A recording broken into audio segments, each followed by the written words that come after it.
Last week we delved into the history of the Apeiron bass, and I started making a whole bunch of new ones and a bunch of different variations. This week, let's finish them up and have a listen. So the last video I put about the Apeiron Part 1 was about getting them to the semi-finished state, which was really mostly CNC work and showing how I go about doing that. And then I also put those butterfly inlays in to fix some cracks. And I left that video off sanding, so what better place to start than sanding? Everybody's most and least favorite thing to do. The one thing I don't like about this design is that there are a couple spots in there that I can't get power sanders in, so I have to do them by hand. But I think the overall look is worth that little extra work, so I haven't made any modifications to that yet. And now once I've got them all sanded to about 400 grit, I always like to soak them in a little bit of linseed oil first, and then sand them one more time to maybe about 600 grit. So we put the linseed oil on, I let it sit overnight, and that's kind of the fun thing about doing batch work, is that sometimes you can just spend a day doing something, and sometimes that's no fun, so you can go on to something else. So you can see I had them all hanging on that rack, and here's one I hadn't quite finished gluing together yet, so I can move on to that, and then while the glue's drying, I can move on to the next one and do some sanding.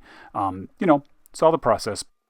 That spinning rack that you see me hanging these up on, I'm about to hang another one up. I made from some old speaker stands a bunch of years ago for doing guitar shows, and I have one that I still use when I do guitar shows. It's back there. See, this is an old speaker stand I made a little 6-headed thing for. And then I have one for guitar shows and one for in the shop for just helping me organize and hang guitars safely.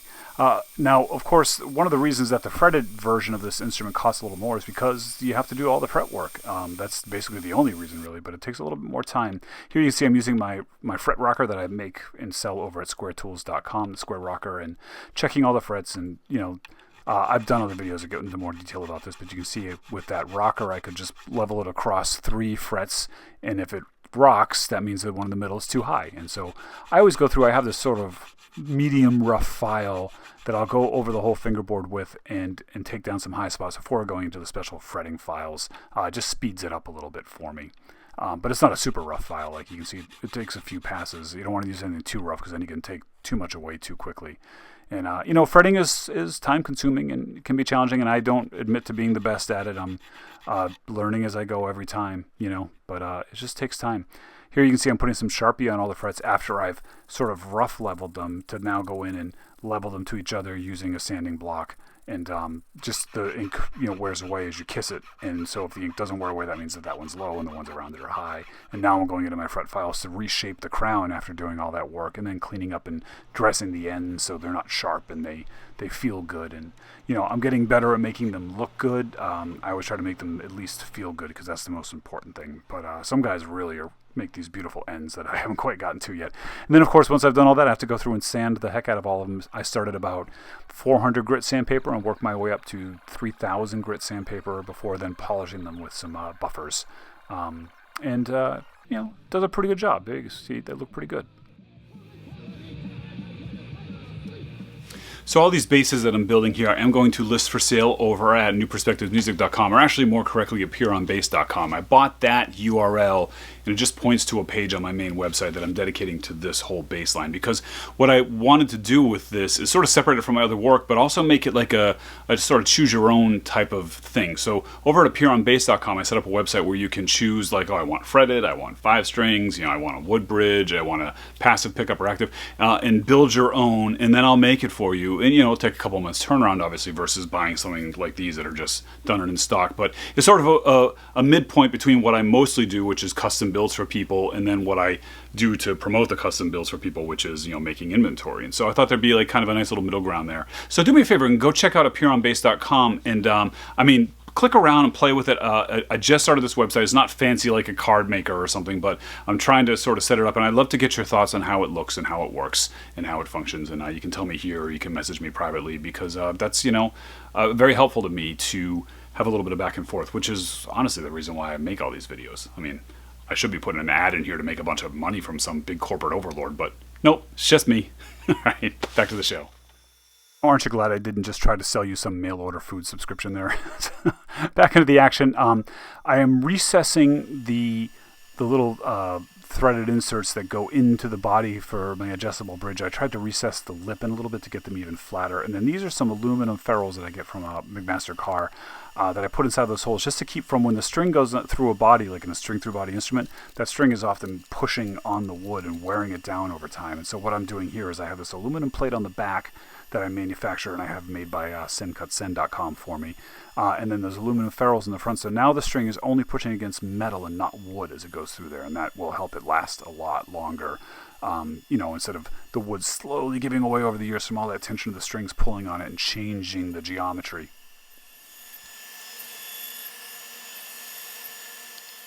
This wooden bridge was one of the most important parts of the design for me originally, about trying to get that upright sound. I really think that wooden bridge makes a big difference over metal. But now with these new iterations of this instrument, I am making them with metal bridges as well. So I'm just using some standard Gotoh style tuners, they're nice and light.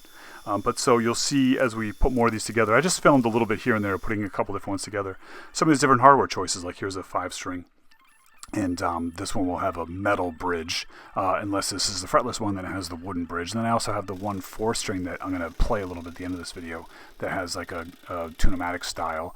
I have these little scraps of ebony I got from my friend who works at a harpsichord factory.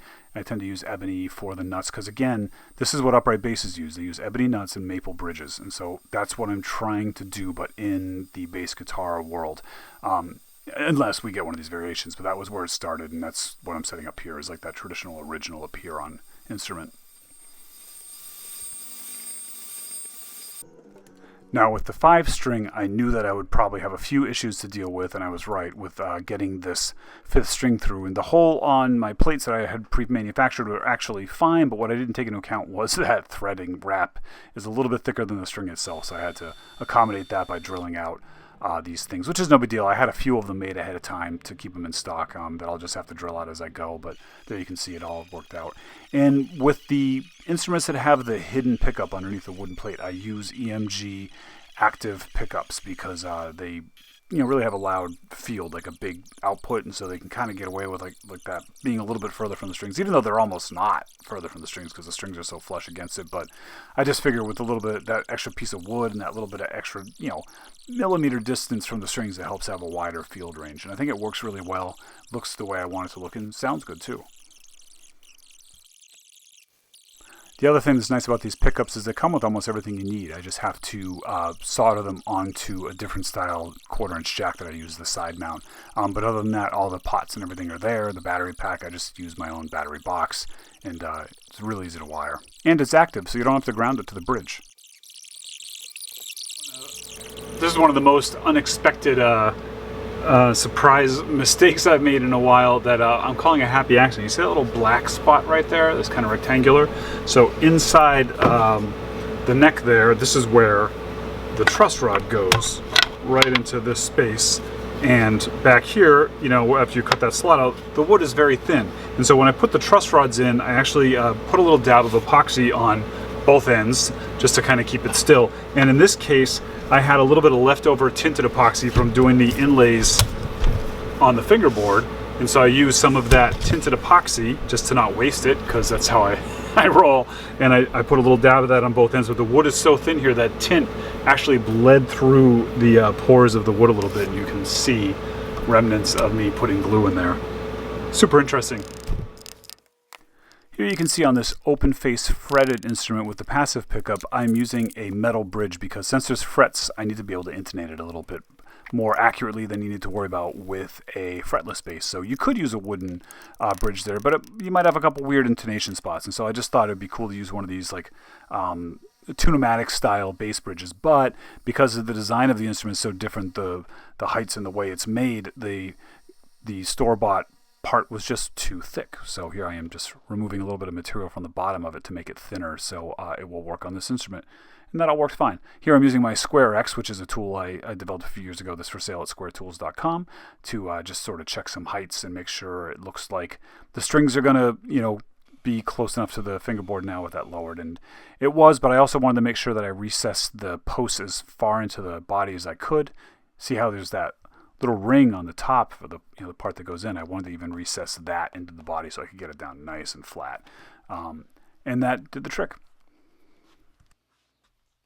And of course, because this one is passive, I want to run a ground wire to the bridge to help keep the buzz down.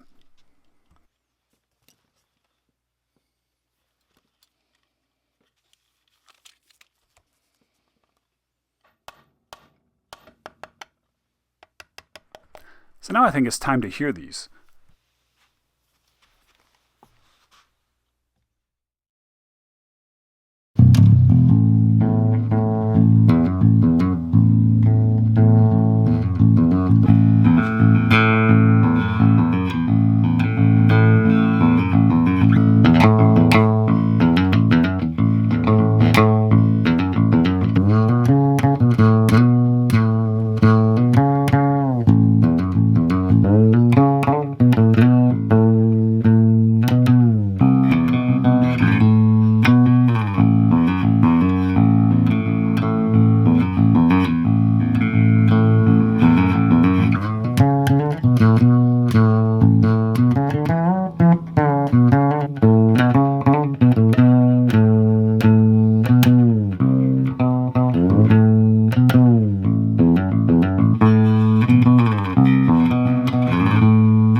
Hey, if you want to hear more of these instruments and other instruments I made, I have another YouTube channel. It's just youtube.com/newperspectivesmusic. That's all just audio demos. I basically film just to show the instruments and put them up with their listings and whatnot. And I have a whole bunch of these are already up there, and a bunch of them are coming up there soon. So you can go check out that channel and see some of these things in action. So I'm definitely not a creature of habit. I'm a creature of change, and this bass is a great example of that as I continue to develop and change these in a relatively short amount of time, and I share them all here. So I'm calling this finished, and they're available as I have been all this time for sale over at apeironbass.com and newperspectivesmusic.com. And this new system I'm really excited about, where you can kind of pick and make your own. Please go check that out. Let me know what you think of it. And I will continue to grow and develop and make little changes. And the next time there's enough of these little changes or a big change to share, I'll share them here to keep you updated. But I do have one more addition to this journey that I'm going to share with you next week. So stay tuned for that. Be good.